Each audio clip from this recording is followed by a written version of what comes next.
संभाजीनगर जिल्ह्याचे नूतन जिल्हाधिकारी म्हणून विनय गौडा जेसी यांनी आज आपल्या पदाचा पदभार स्वीकारला। जिल्ह्यातील शिक्षण, आरोग्यासह पर्यटन विकास यांसारख्या क्षेत्रांवर भर देत सर्वांगीण विकास करण्यासाठी आपण काम करू असं त्यांनी यावेळी सांगितलं। मावळते जिल्हाधिकारी दिलीप स्वामी यांच्याकडून विनय गौडा जेसी यांनी आपला पदभार आज स्वीकारला। त्यांनी पुष्पगुच्छ देऊन स्वागत केलं। नूतन जिल्हाधिकारी गौडा यांना पुढील कार्यकाळासाठी शुभेच्छा दिल्या।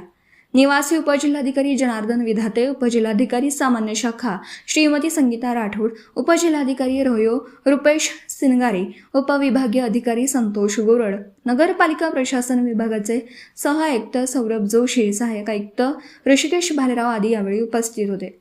जिल्हाधिकारी गौडा यांनी मनोदय व्यक्त केला की छत्रपती संभाजीनगर जिल्हा हा सांस्कृतिक, ऐतिहासिक आणि पर्यटनदृष्ट्या महत्त्वाचा जिल्हा।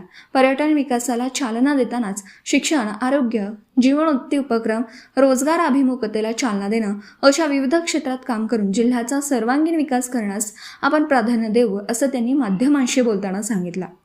दिलीप स्वामी यांनी या जिल्ह्यात काम करताना आलेले अनुभव हे सुखद होतं असं सांगितलं।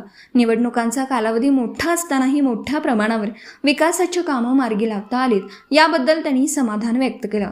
बालविवाह प्रतिबंध, प्रसवपूर्व गर्भलिंग तपासणी या बाबींवरही काम केलं। प्रशासन अधिकाधिक लोकाभिमुख करण्यावर आपण भर दिला असंही त्यांनी सांगितलं। Subscribe now and press the bell icon. Never miss an update.